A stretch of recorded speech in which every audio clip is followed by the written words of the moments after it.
Hello everyone, welcome to online study YouTube channel. Online study YouTube চ্যানেলে আপনাদের সবাইকে স্বাগত। তো এই ভিডিওর মাধ্যমে আমরা পশ্চিমবঙ্গের ভূপ্রকৃতি থেকে বেশ কিছু গুরুত্বপূর্ণ প্রশ্ন উত্তর এই ভিডিওর মাধ্যমে আপনাদের কাছে তুলে ধরবো, যেখানে এই পার্টিকুলার টপিকটা WBSSC group C group D পরীক্ষার জন্য খুবই গুরুত্বপূর্ণ। এর আগে আমি এক নজরে পশ্চিমবঙ্গ থেকে পার্ট 1-এ বেশ কিছু গুরুত্বপূর্ণ প্রশ্ন আপনাদের কাছে তুলে ধরেছিলাম, এবং এই এক নজরে পশ্চিমবঙ্গ সিজনে এর পরবর্তীতে পশ্চিমবঙ্গের ভূপ্রকৃতি থেকে শুরু করে পশ্চিমবঙ্গের প্রত্যেকটা গুরুত্বপূর্ণ টপিক যেগুলি আছে পশ্চিমবঙ্গ থেকে সেইগুলি কভার করার চেষ্টা করব। আর আশা করি ভিডিওগুলো আপনাদের কাছে ইনফরমেটিভ মনে হচ্ছে, এবং particular WBSSC group C group D পরীক্ষার পাশাপাশি বিভিন্ন সরকারি পরীক্ষার জন্য কিন্তু এই সিজনে আমি যে কটা টপিক কভার করব, প্রত্যেকটা টপিক থেকে যে কটা প্রশ্ন তুলে ধরবো, প্রত্যেকটা প্রশ্নই কিন্তু এর আগে বিভিন্ন সরকারি পরীক্ষাতে এসেছে, এবং সামনের যে কোনো সরকারি পরীক্ষার জন্য প্রত্যেকটা প্রশ্নই কিন্তু খুবই গুরুত্বপূর্ণ। এবং বিস্তারিত প্রশ্ন উত্তর এই ভিডিওর মাধ্যমে আপনাদের কাছে ডিটেলসে আলোচনা করে দেওয়ার চেষ্টা করব। তার জন্য আপনারা পুরো ভিডিওটি অবশ্যই প্রথম থেকে শেষ পর্যন্ত কমপ্লিট দেখতে থাকুন। তো মূল ভিডিও যাওয়ার আগে আপনাদের কাছে একটাই রিকোয়েস্ট, যদি চ্যানেল নতুন হয়ে থাকেন সেক্ষেত্রে এই ধরনের বিভিন্ন টপিক ধরে বিভিন্ন জিকে লিডের ভিডিও পাওয়ার জন্য অবশ্যই চ্যানেলটিকে সাবস্ক্রাইব করে পাশে থাকা বেল আইকনটি অল করে রেখে দেবেন, যাতে যে কোনো ধরনের ভিডিওর আপডেট সবার আগে পেয়ে যেতে পারেন তার জন্য। তো চলুন এক নজরে পশ্চিমবঙ্গ থেকে পশ্চিমবঙ্গের ভূপ্রকৃতি সম্পর্কিত বেশ কিছু গুরুত্বপূর্ণ প্রশ্ন উত্তর নিয়ে ভিডিওটা শুরু করছি। তো প্রথম যে প্রশ্নটা আছে সেটা হচ্ছে, ভূপ্রাকৃতিক বৈচিত্র্য ও ভূমির গঠন অনুসারে পশ্চিমবঙ্গকে মোট কয়টি ভাগে ভাগ করা হয়েছে? সঠিক উত্তর হচ্ছে, ভূপ্রাকৃতিক বৈচিত্র্য ও ভূমির গঠন অনুসারে পশ্চিমবঙ্গকে মোট 3টি ভাগে ভাগ করা হয়েছে, যেখানে ভূপ্রাকৃতিক বৈচিত্র্য ও ভূমির গঠন অনুসারে পশ্চিমবঙ্গকে যে 3টি অঞ্চলে ভাগ করা হয়েছে তার মধ্যে প্রথমে হচ্ছে উত্তরের পার্বত্য অঞ্চল, পশ্চিমের মালভূমি অঞ্চল এবং গঙ্গার বদ্বীপ সমভূমি অঞ্চল। এই 3টি অঞ্চলে কিন্তু ভাগ করা হয়েছে কি অনুসারে? না, ভূপ্রাকৃতিক বৈচিত্র্য ও ভূমির গঠন অনুসারে। আশা করি পুরো বিষয়টা ক্লিয়ার করতে পেরেছি। নেক্সট প্রশ্ন হচ্ছে, কোন নদী উত্তরের পার্বত্য অঞ্চলকে 2 ভাগে ভাগ করেছে? সঠিক উত্তর হচ্ছে, তিস্তা নদী উত্তরের পার্বত্য অঞ্চলকে 2 ভাগে ভাগ করেছে, যেখানে তিস্তা নদীর গভীরতম গিরিখাত এই পার্বত্য অঞ্চলকে 2 ভাগে ভাগ করেছে। আর সেইগুলি হচ্ছে তিস্তার পশ্চিম দিকের পার্বত্য অঞ্চল এবং তিস্তার পূর্ব দিকের পার্বত্য অঞ্চল। এই 2 ভাগে ভাগ করা হয়েছে কিন্তু উত্তরের পার্বত্য অঞ্চলকে, এবং সেটিও ভাগ করা হয়েছে তিস্তা নদীকে কেন্দ্র করে। পরবর্তী প্রশ্ন হচ্ছে, নিম্নলিখিত কোনটি আরাকু উপত্যকা নামে পরিচিত? অর্থাৎ এই যে অপশনগুলি দিতে দেওয়া আছে, এই অপশনগুলির মধ্যে কোনটি আরাকু উপত্যকা নামে পরিচিত? সেটি হচ্ছে বিহারীনাথ। অর্থাৎ বিহারীনাথ আরাকু উপত্যকা নামে পরিচিত, যেখানে বিহারীনাথ পাহাড় অঞ্চলকে বা পাহাড়ি অঞ্চলকে পশ্চিমবঙ্গের আরাকু ভ্যালি কিন্তু বলা হয়ে থাকে। এই পয়েন্টটাও কিন্তু খুবই গুরুত্বপূর্ণ। পরবর্তী প্রশ্ন হচ্ছে, কোন জেলায় ময়নাডনক দেখা যায়? সঠিক উত্তর হচ্ছে পুরুলিয়া। অর্থাৎ পুরুলিয়া জেলাতে ময়নাডনক দেখা যায়, যেখানে পশ্চিমবঙ্গের মালভূমি অঞ্চলের পশ্চিম দিকে দীর্ঘদিন ধরে ক্ষয়প্রাপ্ত পাহাড়গুলি অনুচ্চ টিলার আকারে অবস্থান করছে, আর এইগুলিকে কিন্তু ময়নাডনক বলা হয়। অর্থাৎ এই অনুচ্চ পাহাড়ি টিলাগুলিকেই কিন্তু ময়নাডনক বলা হয়, এবং যেটি কিন্তু পশ্চিমবঙ্গের মালভূমি অঞ্চল পুরুলিয়াতে অবস্থিত। পরবর্তী প্রশ্ন হচ্ছে, বরাভূম বলতে কি বোঝায়? সঠিক উত্তর হচ্ছে এবড়ো খেবড়ো ভূমি। অর্থাৎ বরাভূম বলতে বোঝায় এবড়ো খেবড়ো ভূমিকে। পরবর্তী প্রশ্ন হচ্ছে, তিস্তা নদীর পূর্বাংশ কি নামে পরিচিত? সঠিক উত্তর হচ্ছে ডুয়ার্স। অর্থাৎ তিস্তা নদীর পূর্বাংশ ডুয়ার্স নামে পরিচিত, যেখানে তিস্তা নদীর পূর্বাংশ ডুয়ার্স সমভূমি অঞ্চল হিসেবে কিন্তু পরিচিত।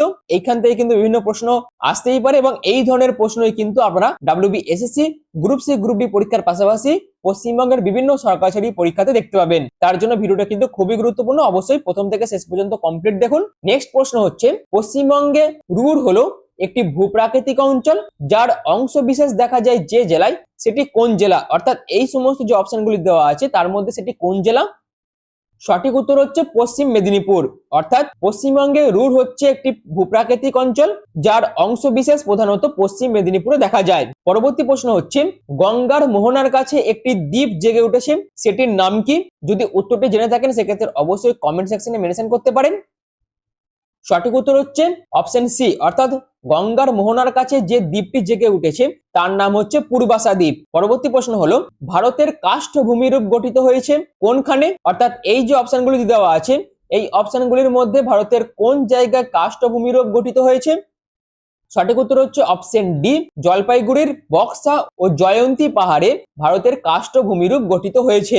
নেক্সট হচ্ছে পশ্চিমবঙ্গের বদ্বীপ অঞ্চলের দক্ষিণ পূর্ব দিকে কি সৃষ্টি হয়েছে, অর্থাৎ পশ্চিমবঙ্গের যে বদ্বীপ অঞ্চল আছে তার ঠিক দক্ষিণ পূর্ব দিকে নিচে দেওয়া অপশনগুলির মধ্যে কোনটি সৃষ্টি হয়েছে? সঠিক উত্তর হচ্ছে অপশন এ, পশ্চিমবঙ্গের বদ্বীপ অঞ্চলের দক্ষিণ পূর্ব দিকে জমি উত্থিত হচ্ছে। তো অপশন এ হচ্ছে সঠিক অ্যান্সার। পরবর্তী প্রশ্ন হলো, পশ্চিমবঙ্গের কোন জেলায় সব থেকে বেশি মালভূমি আছে? সঠিক উত্তর হচ্ছে পুরুলিয়া, অর্থাৎ পশ্চিমবঙ্গে সব থেকে বেশি মালভূমি আছে পুরুলিয়া জেলাতে। পরবর্তী প্রশ্ন হচ্ছে, পশ্চিমবঙ্গের সর্বোচ্চ শৃঙ্গ নিম্নলিখিত কোন পর্বত শ্রেণীর অংশভুক্ত? সঠিক উত্তর হচ্ছে সিঙ্গালীলা, অর্থাৎ পশ্চিমবঙ্গের সর্বোচ্চ শৃঙ্গ সিঙ্গলীলা পর্বত শ্রেণীর অংশভুক্ত, যেখানে পশ্চিমবঙ্গের সর্বোচ্চ শৃঙ্গ হলো সিঙ্গলীলা পর্বত শ্রেণীর সান্দাকফু, যার উচ্চতা হচ্ছে 3636 মিটার। নেক্সট হচ্ছে, পৃথিবীর বৃহত্তম বদ্বীপ কোনটি? সঠিক উত্তর হচ্ছে গাঙ্গেয় বদ্বীপ, অর্থাৎ অপশন এ হচ্ছে সঠিক অ্যান্সার, যেখানে এই গাঙ্গেয় বদ্বীপ গঙ্গা ও ব্রহ্মপুত্র নদীর দ্বারা গঠিত বদ্বীপ, আর এটি হচ্ছে বিশ্বের বৃহত্তম বদ্বীপ অঞ্চল, যেখানে গঙ্গা এবং ব্রহ্মপুত্র নদীর চারপাশের অঞ্চলকে কখনো কখনো বেঙ্গল ডেল্টাও কিন্তু বলা হয়, এবং তার পাশাপাশি সুন্দরবন ডেল্টা বা গঙ্গা বদ্বীপও কিন্তু বলা হয়। তো এখান থেকেও কিন্তু বিভিন্ন প্রশ্ন আসতেই পারে বিভিন্ন পরীক্ষাতে, তার জন্য এই পয়েন্টটাও কিন্তু খুবই গুরুত্বপূর্ণ, অবশ্যই আপনাদের মাথায় রাখতে হবে। পরবর্তী প্রশ্ন হচ্ছে, নিম্নলিখিত কোনটি পশ্চিমবঙ্গের মালভূমি অঞ্চলের সর্বোচ্চ শৃঙ্গ? সঠিক উত্তর হচ্ছে গোর্গাবুরু, অর্থাৎ পশ্চিমবঙ্গের মালভূমি অঞ্চলের সর্বোচ্চ শৃঙ্গ হচ্ছে গোর্গাবুরু, এবং এই গোর্গাবুরু অযোধ্যা পাহাড়ের সর্বোচ্চ শৃঙ্গ, অর্থাৎ পশ্চিমবঙ্গের যে মালভূমি অঞ্চলের পাহাড় আছে অযোধ্যা পাহাড়, তার সর্বোচ্চ শৃঙ্গের নাম হচ্ছে গোর্গাবুরু। নেক্সট হচ্ছে, পশ্চিমবঙ্গের বৃহত্তম ভূপ্রাকৃতিক অংশ কোনটি? সঠিক উত্তর হচ্ছে বদ্বীপ সমভূমি অঞ্চল, অর্থাৎ পশ্চিমবঙ্গের ভূপ্রাকৃতিককে যে অংশগুলিতে ভাগ করা হয়েছে তার মধ্যে পশ্চিমবঙ্গের বৃহত্তম ভূপ্রাকৃতিক অংশটি হচ্ছে বদ্বীপ সমভূমি অঞ্চল। এর পরবর্তী প্রশ্ন হচ্ছে, তরাই শব্দের অর্থ কি? খুবই সহজ একটি প্রশ্ন, এবং এই প্রশ্নটি কিন্তু বিভিন্ন সরকারি চাকরি পরীক্ষাতে কিন্তু বিভিন্ন বার এসেছে। যদি আপনারা বিভিন্ন সরকারি চাকরি পরীক্ষার প্রিভিয়াস ইয়ার কোশ্চেন পেপারগুলি রিভিশন দেন বা প্র্যাকটিস করেন, সেক্ষেত্রে আপনারা কিন্তু এই প্রশ্নটা বহুবার দেখতে পাবেন। তো তরাই শব্দের অর্থ হচ্ছে স্যাঁতস্যাঁতে ভূমি, অর্থাৎ অপশন ডি হচ্ছে সঠিক অ্যান্সার। নেক্সট হচ্ছে, পশ্চিমবঙ্গের কোন শহরকে অর্কিডের শহর বলা হয়? সঠিক উত্তর হচ্ছে অপশন এ ও বি, অর্থাৎ দার্জিলিং ও কার্শিয়াং এই দুটি শহরকেই পশ্চিমবঙ্গের অর্কিডের শহর বলা হয়ে থাকে। এরপরের প্রশ্ন হচ্ছে, কার্শিয়াং কোন শৈলশিলার উপর অবস্থিত? অর্থাৎ কার্শিয়াং যে জায়গাটি আছে পশ্চিমবঙ্গের মধ্যে, এটি কোন শৈলশিলার উপর অবস্থিত? সঠিক উত্তর হচ্ছে দার্জিলিং লেবং শৈলশিলার উপর কার্শিয়াং অবস্থিত। এরপরের প্রশ্ন হচ্ছে, কোন শৈলশিলা নেপাল থেকে পশ্চিমবঙ্গকে পৃথক করেছে? সঠিক উত্তর হচ্ছে অপশন ডি, সিঙ্গলীলা শৈলশিলা নেপাল থেকে পশ্চিমবঙ্গকে পৃথক করেছে। খুবই গুরুত্বপূর্ণ প্রশ্ন। নেক্সট হচ্ছে, নিম্নলিখিতগুলির মধ্যে কোন শৈলশিলাটি ডংকিয়া নামে পরিচিত? অর্থাৎ নিচে যে সমস্ত অপশনগুলি দেওয়া আছে এই অপশনগুলির মধ্যে কোন শৈলশিলাটি ডংকিয়া নামে পরিচিত? সঠিক উত্তর হচ্ছে সিঙ্গলীলা শৈলশিলাটি ডংকিয়া নামে পরিচিত। খুবই গুরুত্বপূর্ণ প্রশ্ন, অবশ্যই আপনারা কিন্তু নোট করে রাখতে পারেন। নেক্সট হচ্ছে, তিস্তা নদীর পশ্চিমাংশ কি নামে পরিচিত? ভেরি ভেরি ইম্পর্টেন্ট একটি প্রশ্ন। তো তিস্তা নদীর পশ্চিমাংশ কি নামে পরিচিত? তো সঠিক উত্তর হচ্ছে অপশন বি, তিস্তা নদীর পশ্চিমাংশ তরাই নামে পরিচিত, যেখানে তিস্তা নদীর পশ্চিমাংশ তরাই সমভূমি অঞ্চল নামে পরিচিত, আর তরাই শব্দের অর্থ হচ্ছে স্যাঁতস্যাঁতে নিম্নভূমি। এরপরে প্রশ্ন হচ্ছে, নিচের কোনটি সুন্দরবন অঞ্চলের দ্বীপ নয়? অর্থাৎ এই যে অপশনগুলি দেওয়া আছে এই অপশনগুলির মধ্যে সুন্দরবন অঞ্চলের দ্বীপ নয় কোন অপশনটি? সঠিক উত্তর হচ্ছে সবুজ দ্বীপ, কিন্তু সুন্দরবন অঞ্চলের দ্বীপ নয়। নেক্সট হচ্ছে, পশ্চিমবঙ্গের গঙ্গা নদীর উপরের অংশ কি নামে পরিচিত? সঠিক উত্তর হচ্ছে ভাবর নামে পরিচিত হচ্ছে পশ্চিমবঙ্গের গঙ্গা নদীর উত্তরের অংশ। এরপরে প্রশ্ন হলো, মা ভাগ্নে পাহাড় কোন জেলাতে অবস্থিত? সঠিক উত্তর হচ্ছে বীরভূম, অর্থাৎ মা ভাগ্নে পাহাড় বীরভূম জেলাতে অবস্থিত। পরবর্তী প্রশ্ন হলো, শুশুনিয়া পাহাড় কোন জেলায় অবস্থিত? সঠিক উত্তর হচ্ছে বাঁকুড়া, অর্থাৎ শুশুনিয়া পাহাড় অপশন সি বাঁকুড়া জেলাতে অবস্থিত। এরপরে প্রশ্ন হচ্ছে, জয়চন্ডী পাহাড় কোন জেলায় অবস্থিত? সঠিক উত্তর হচ্ছে পুরুলিয়া, অর্থাৎ অপশন এ জয়চন্ডী পাহাড় পুরুলিয়া জেলাতে অবস্থিত। এরপরের প্রশ্ন হচ্ছে, উত্তর ও দক্ষিণ দিনাজপুরের নিচু প্লাবন ভূমিকে কি বলা হয়?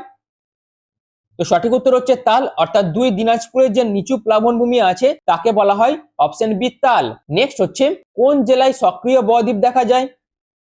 সঠিক উত্তর হচ্ছে দক্ষিণ 24 পরগনা জেলাতে সক্রিয় বদ্বীপ দেখা যায়। এই প্রশ্নটিও কিন্তু খুবই গুরুত্বপূর্ণ। পরবর্তী প্রশ্ন হচ্ছে, পশ্চিমবঙ্গের কোন জেলায় মৃতপ্রায় বদ্বীপ দেখা যায়? ভেরি ভেরি ইম্পর্টেন্ট একটি প্রশ্ন। সঠিক উত্তর হচ্ছে নদিয়া মুর্শিদাবাদ, অর্থাৎ অপশন বি, পশ্চিমবঙ্গের নদিয়া মুর্শিদাবাদ জেলাতে মৃতপ্রায় বদ্বীপ দেখা যায়। এরপরে প্রশ্ন হচ্ছে বক্সা পাহাড়ের সর্বোচ্চ শৃঙ্গ কোনটি? আরো একটি গুরুত্বপূর্ণ প্রশ্ন, অর্থাৎ যে কটা প্রশ্ন আপনাদের কাছে এই ভিডিওর মাধ্যমে তুলে ধরবো প্রত্যেকটা প্রশ্নই কিন্তু সামনে যে কোনো সরকারি পরীক্ষার জন্য ভেরি ভেরি ইম্পর্টেন্ট প্রশ্ন, তার জন্য ভিডিওটি কিন্তু খুবই গুরুত্বপূর্ণ। তো সঠিক উত্তর হচ্ছে সাংচুলা হচ্ছে বক্সা পাহাড়ের সর্বোচ্চ শৃঙ্গ। নেক্সট হচ্ছে সুন্দরবনের কর্দমাক্ত নিম্নভূমি কি নামে পরিচিত? তো সঠিক উত্তর হচ্ছে অপশন এ, সুন্দরবনের কর্দমাক্ত নিম্নভূমি বাদা নামে পরিচিত। এই প্রশ্নটিও কিন্তু খুবই গুরুত্বপূর্ণ। পরবর্তী প্রশ্ন হচ্ছে নিম্নলিখিতগুলির মধ্যে কোনটি সিঙ্গলীলা শৈলশিলার পর্বতশৃঙ্গ নয়? অর্থাৎ এই যে অপশনগুলি দেওয়া আছে এই অপশনগুলির মধ্যে কোন অপশনটি সিঙ্গলীলা শৈলশিলার পর্বতশৃঙ্গ নয়? সঠিক উত্তর হচ্ছে টাইগার হিল কিন্তু সিঙ্গলীলা শৈলশিলার পর্বতশৃঙ্গ নয়, যেখানে টাইগার হিল হচ্ছে দার্জিলিং শৈলশিলার অন্যতম শৃঙ্গ। আর বাকি যে কটা অপশন দেওয়া আছে যেমন সান্দাকফু, ফালুট, টংলু, এই প্রত্যেকটা অপশনে কিন্তু সিঙ্গলীলা শৈলশিলার পর্বত শৃঙ্গ। আশা করি বিষয়টা ক্লিয়ার করতে পেরেছি। এর পরবর্তী প্রশ্ন হচ্ছে ডুয়ার্স শব্দের অর্থ কি? যদি উত্তরে জেনে থাকেন সেক্ষেত্রে অবশ্যই কমেন্ট সেকশনে মেনশন করবেন। তো ডুয়ার্স শব্দের অর্থ হচ্ছে দরজা বা প্রবেশদ্বার। তো এই ছিল এক নজরে পশ্চিমবঙ্গ টপিক থেকে পশ্চিমবঙ্গের ভূপ্রকৃতি সম্পর্কিত 33টি গুরুত্বপূর্ণ কমনযোগ্য প্রশ্ন, এবং এই প্রতিটা প্রশ্নই কিন্তু খুবই গুরুত্বপূর্ণ এবং এখান থেকে যে কোনো একটি প্রশ্ন কিন্তু সামনে যে কোনো সরকারি পরীক্ষাতে আপনারা কমন পেতেই পারেন, তার জন্য ভিডিওটি কিন্তু খুবই গুরুত্বপূর্ণ। আশা করি পুরো বিষয়টা আপনাদের কাছে ক্লিয়ার করতে পেরেছি। যদি ভিডিওটি আপনাদের কাছে ভালো লেগে থাকে, যদি ভিডিওটি আপনাদের কাছে গুরুত্বপূর্ণ মনে হয়, তাহলে অবশ্যই এই ধরনের টপিক ধরে বিভিন্ন জিকে রিলেটেড ভিডিও পাওয়ার জন্য চ্যানেলটিকে সাবস্ক্রাইব করে পাশে থাকা বেল আইকনটি অল করে রেখে দেবেন। আর যদি ভিডিওটি ভালো লেগে থাকে সেক্ষেত্রে অবশ্যই লাইক, শেয়ার, কমেন্ট এবং সাবস্ক্রাইব করে দেবেন চ্যানেলটিকে। এছাড়াও বিভিন্ন ধরনের জব আপডেট, বিভিন্ন ধরনের কারেন্ট অ্যাফেয়ার্স এর আপডেট এবং তার পাশাপাশি বিভিন্ন ধরনের স্টাডি মেটেরিয়াল ডাউনলোড করার জন্য অনলাইন স্টাডি যে টেলিগ্রাম চ্যানেল আছে সেখানে আপনারা জয়েন হতে পারেন, যার লিংক কিন্তু পিন কমেন্টে দেওয়া থাকবে। আর ভিডিওটি এখনের মতন এটুকুই। পুরো ভিডিওটি প্রথম থেকে শেষ পর্যন্ত দেখার জন্য আপনাদের প্রত্যেককে অসংখ্য ধন্যবাদ।